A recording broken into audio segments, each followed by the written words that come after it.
யூதித்து அதிகாரம் 1. யூதர்களுக்கு நேரிட்ட பேரிடர். நெபுக்கத்நேசரும் அர்பகசாதும். ஒரு காலத்தில் நெபுக்கத்நேசர் மன்னன் நினிவே மாநகரில் அசீரியர்களை ஆண்டு வந்தான். அப்பொழுது எக்பத்தானாவில் அர்பகசாது அரசன் மேதியர் மீது ஆட்சி செலுத்தி வந்தான்.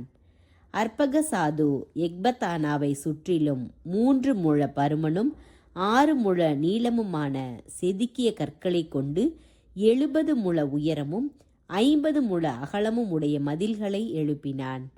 அதன் வாயில்கள் மேல் 100 முழ உயரம் கொண்ட காவல் மாடங்களை கட்டினான். அவற்றின் அடித்தளங்களை 60 முழ அகலத்தில் அமைத்தான்.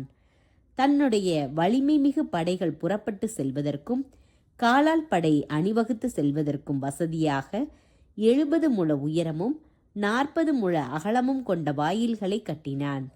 நெபுக்கத்நேசர் மன்னன் தனது ஆட்சியின் 12ஆம் ஆண்டில் ராகாவு நகர எல்லையில் இருந்த பரந்த சமவெளியில் அர்பகசாது அரசனுக்கு எதிராக போர் தொடுத்தான்.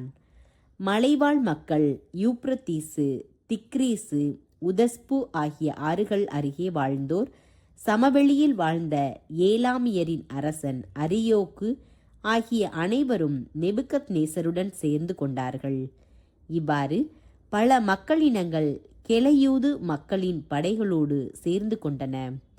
பின்னர் அசீரிய மன்னன் நெபுக்கத்நேசர் பாரசீகத்தில் வாழ்ந்தோர் அனைவரும் சிலிசியா, தமஸ்கு, லெபனோன், எதிர் லெபனோன் ஆகிய மேற்கு நாடுகளில் வாழ்ந்தோர் யாவருக்கும், கடற்கரை வாழ் மக்கள் எல்லாருக்கும், கர்மேல், கிளையாது, வட கலிலேயா, எஸ்திரலோன் பெரும் சமவெளி எங்கும் வாழ்ந்த மக்களினத்தார் எல்லாருக்கும், சமாரியாவிலும் அதன் நகர்களிலும் வாழ்ந்தோர் அனைவருக்கும், யோர்தானுக்கு மேற்கே எருசலேம், பாத்தோன், கெலூசு, காதேசு, எகிப்தின் எல்லையில் இருந்த ஓடை வரை வாழ்ந்தோருக்கும், தபினா, ராம்சேசு, கோசேன் பகுதிகளின் மக்கள் எல்லாருக்கும், தானி, மெம்பிசுக்கு அப்பால் எத்தியோப்பியாவின் எல்லை வரை எகிப்தில் வாழ்ந்த எல்லாருக்கும் தூது அனுப்பினான்.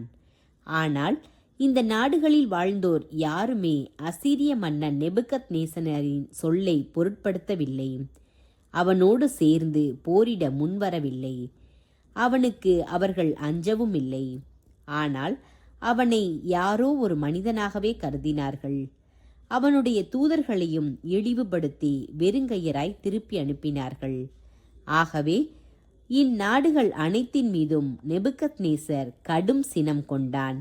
சிலிசியா, தமஸ்கு, சிரியா ஆகிய நாடுகள் அனைத்தையும் பழிவாங்கி மோவாபியர், அம்மோனியர், யூதேயர், எகிப்தியர் ஆகிய அனைவரையும் வாளுக்கு இரையாக்கப் போவதாக தன் அரியணை மீதும் அரசு மீதும் ஆணையிட்டான். இவ்வாறு மத்திய தரைக்கடல் முதல் பாரசீக வளைகுடா வரையிலும் வாழ்ந்த எல்லாரையும் அழிக்க கட்டளையிட்டான். நெபுக்கத்நேசர் தனது ஆட்சியின் 17ஆம் ஆண்டில் தன் படைகளை அர்பகசாது அரசனுக்கு எதிராக ஒன்று திரட்டினான். அவனோடு போரிட்டு வெற்றி பெற்று அவனுடைய காலாட்படை, குதிரைப்படை, தேர்ப்படை அனைத்தையும் முறியடித்தான். அவனுடைய நகர்களை கைப்பற்றிய பின் எக்பத்தானாவை வந்தடைந்தான். அதன் காவல் மாடங்களை கைப்பற்றி கடை வீதிகளில் புகுந்து கொள்ளையடித்து அதன் எழிலை சீர்குலைத்தான். மேலும் அவன் ராகாவு மலைப்பகுதியில் அர்பகசாதை பிடித்து தன் ஈட்டியால் குத்திக் கொன்று அவனை முற்றிலும் அழித்தொழித்தான். பின்னர் தன்னோடு சேர்ந்து போரிட்ட மாபெரும் திரளான படை வீரர்களோடு நினிவேக்கு திரும்பி வந்தான். அங்கு அவனும் அவனுடைய படை வீரர்களும் 120 நாள் விருந்து கொண்டாடி மகிழ்ந்தார்கள்.